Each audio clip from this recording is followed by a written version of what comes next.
ჩვენ ახლა რუსთაველზე გადავინაცვლოთ, სადაც ჩვენი ჟურნალისტი მუშაობს ლიზივე კუახაზე და გვეტყვის, როგორ მუშაობს უკვე ამოქმედებული ანტიკონსტიტუციური კანონი, რომელიც ხელმოწერილია უკვე ქართული ოცნების პრეზიდენტის მიერ, რაც იმას ნიშნავს, რომ უკვე პოლიციას აქვს უფლება ტროტუარზე შეკრებილი ადამიანები აი ამ ეგრეთ წოდებული კანონის საფუძველზე შეავიწროვოს, უთხრას რომ სხვაგან წავიდნენ, გეზი მისცეს სხვა მიმართულებისკენ და ასე შემდეგ. ლიზი.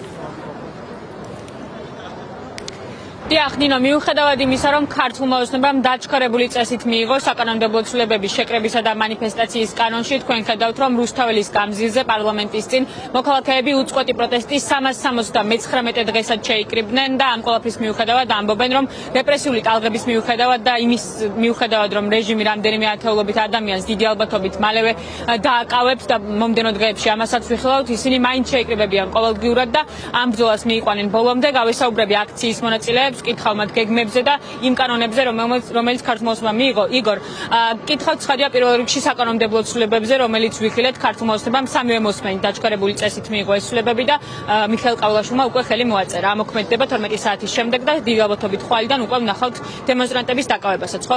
რას უნდა ნიშნავდეს ეს ყველაფერი, რომ როცა რეჟიმი ამბობს, რომ 50 ადამიანი დგას ყოველდღიურად რუსთაველის გამზირზე, რატომ იღებს მაშინ ამდენ შემზღუდავ კანონს?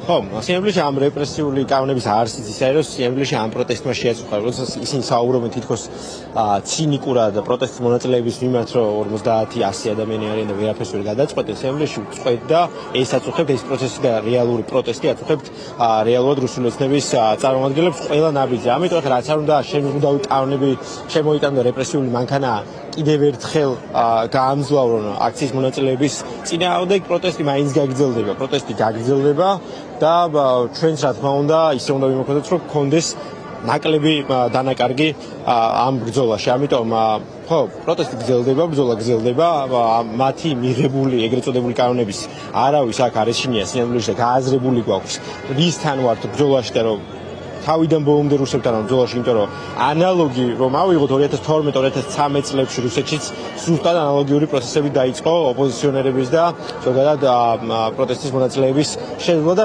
ნახეთ როგორ განვითარდა შემდგომ უკვე რუსეთში პოლიტიკური მოვლენები. ამიტომ ეს საქართველოში ვერ მოხდება, არც ხალხი არ აპირებს დანებებას, თუმცა ერთი წამალი და ერთი იარაღი ამ ყველაფრის წინააღმდეგ არის ის, რომ ბევრი ადამიანი გამოვიდეს ქუჩებში და ჩვენს თანამებრძოლების ხარზე არ უნდა გადადიოდეს მხოლოდ და მხოლოდ ეს, ვინც აქტიურად არიან პროტესტში ჩართულები. ყოველკვირეულად, ყოველდღიურად უნდა იმართებოდეს დიდი აქციები, სადაც ბევრი ადამიანი მიიღებს მონაწილეობას და ამ შემთხვევაში უკვე არაფერი არ შველის რუსული ოცნების რეჟიმს, არც ეს ეგრეთ წოდებული საკანონმდებლო ჩანაწერი, რომელიც უზღუდავს ადამიანებს გამოხატვის თავისუფლებას და ეს ამის გამო თავის დროზე რა თქმა უნდა გასამართლება რეჟიმი არა მარტო აქ, არამედ ევროპულ სასამართლოებშიც.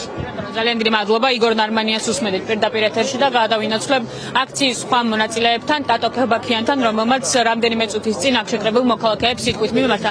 პატრონ ტატო, ბოდიში პირდაპირ ეთერში ვართ და გკითხავთ თუ შეიძლება რამდენიმე წუთის წინ თქვენ საუბრობდით იმ საკანონმდებლო ცვლილებებზე, რომელიც ქართულმა ოცნებამ დაჩქარებული წესით მიიღო და თქვენ ასევე დაანონსეთ და ტრადიციად აქციეთ ყოველკვირეული მარში შაბათს. ხო, როგორ აპირებს რომ დაუპირისპირდეთ ამ კანონებს? არაფერი, ჩვენ გავაგზავნებთ ჩვენი კონსტიტუციის განხორციელებას. შევიკრიბებით შაბათ ფილარმონიასთან და გვექნება მსვლელობა, როგორც აქამდე ქონდა. ამიტომ არის ეს რეჟიმი ცდილობს საქართველოს მოქალაქეების შეკრების უფლება შეუზღუდოს. ეს რეჟიმი ცდილობს გამოხატვის თავისუფლებას შეუძლოს, მაგრამ პროტესტი როგორც ხედავთ გრძელდება, ხვალაც გაგრძელდება და შაბათობით იქნება დიდი დემონსტრაციები. ეხლა მე მოქალაქეებს გაუზიარი ინფორმაცია იმ საკანონმდებლო ცვლილებებზე, იმ რისკებზე და ასე შემდეგ, ვალდებული ვარ რომ იცოდნენ და როგორ შეიძლება ამ რისკების გადაზღობა. ამ რეჟიმის პირობებში ყველაფრის გადაზღობა არ გამოვა, მაგრამ ეხლა მე რამეს ვამბობ, რომ ჩვენ უარს ჩვენ კონსტიტუციის განხორციელებაზე არ ვიტყვით. შევეცდებით მაქსიმალურად რომ მოქალაქეებმა ნაკლები ზიანი მიიღონ ამისგან და ამ შემთხვევაში ყველა მექანიზმს გამოვიყენებთ ამ პროცედურებში, რაც ამათი პროცედურები რაც არის თუნდაც, მაგრამ ჩვენი კონსტიტუციის განხორციელება გაგრძელდება შაბათს გელით 7 საათზე ფილარმონიასთან ყველას.